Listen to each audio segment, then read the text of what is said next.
Hello, welcome to Random Offense on Two-Way. I am Ethan Strauss. This is my show. That is my producer, Trace Crutchfield, over there, who you are also seeing live. I am very happy to take your questions later. That's one of the reasons I wanted to do this. For those who do not know, I have a Substack. I cover sports, media, business, culture, politics, whatever. And I do it from the perspective of being more in that gray area. One of the reasons why I love the phrase random offense, it's something that Andre Iguodala told me in the locker room when I was covering the Golden State Warriors. He said the hardest offense to stop is random offense. It's the hardest one. I think that there's going to be a controlled chaos element here, and that you, the audience, are going to bring the randomness. That's my hope anyway. And speaking of somebody who is brilliant in controlled chaos, Bomani Jones, veteran broadcaster, host of The Right Time, somebody who, he's just got these bizarre, idiosyncratic talents. A man, by rumor, who has hosted radio programs while doing Wordles or cross words or whatever else, Bomani. You know, it's a legend. I don't know. I wasn't there, but I heard people were very impressed. How you doing, man? I am very good. It was the New York Times crossword puzzle on an iPad. It is a very, very true statement. I would never tell the guy that I was interviewing at the time that happened, though. He would be really offended. It was actually a fairly inappropriate time for me to be out here doing parlor tricks, but it had to be done. Oh, it's quite an impressive parlor trick. And, I've played a little bit of a trick on you, I feel like. I feel, I should have been open with you about this. There's this whole topic right now out there about the hunt for the liberal Joe Rogan, the hunt for the Democrats' Joe Rogan. There was an article written by Teddy, I think, is it Schleifler? I apologize, Teddy. A lot of people would say that he's one of the best right now at breaking news about mega donors and political infrastructures and shadowy groups. And he had one recently.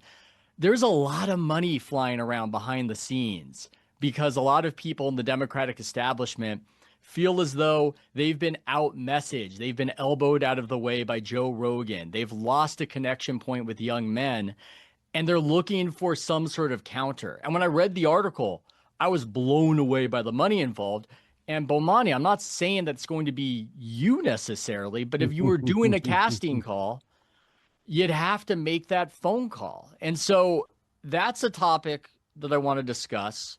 But I also want to discuss another topic that we might begin with, which is that the New York Times, speaking of Joe Rogan, wrote another article that you were quoted in that Stephen A. Smith is the new Joe Rogan, or at least aspiring to be, if he doesn't aspire to be president instead. So that's a lot. I've been monologuing a while, but I want to talk about this whole idea of Stephen A. Smith as president, an idea that is not being dismissed as crazy.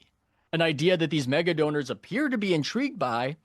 And you made this point, Bomani, as your jumping off point. What's so interesting is if you were to suggest that Stephen A., instead of being president, should be named coach of the New York Knicks, it would be laughed out of the room. But somehow this is not. Bomani, what do you make of this? You were quoted in this article. So it is worth noting that when I was called for that article, it was not at all about Joe Rogan. All they talked to me about was the idea of Stephen A. Smith as being president. And then somewhere along the way in this editorial process, and I want to say I talked to the guy like 2 or 3 weeks ago, like it wasn't that recent. But somewhere in the editorial process, it turned into this idea of turning into Joe Rogan. Now, the president part, look, that dude that's the president in the Ukraine became the president in the Ukraine because he was the president in the Ukraine on TV first. Yeah. Right. Like I just want to make it clear we're not the only idiots in the world. And that's not to say that man, he may have been wildly qualified to be the president. He seems to, at the very least, be doing a good job of looking the part. I have no idea. I'm just saying we're not the only people susceptible to these sorts of things. I was just reading, I forget which book it was by Neil Postman. It was one of these that's more directly related to like the idea of education. And his whole thing, he talks about with the encroachment of television into our lives, that we will reach a point where a prerequisite for running for political office on a political office at a national stage is going to be previous celebrity derived from television.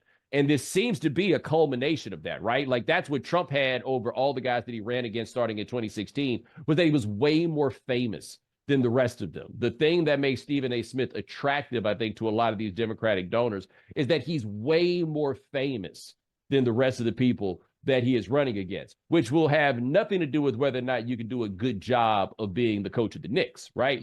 But what these people are looking for is not somebody who could be good at being president, because this is an ironic part of all of this. It's somebody who will be good at winning the presidency.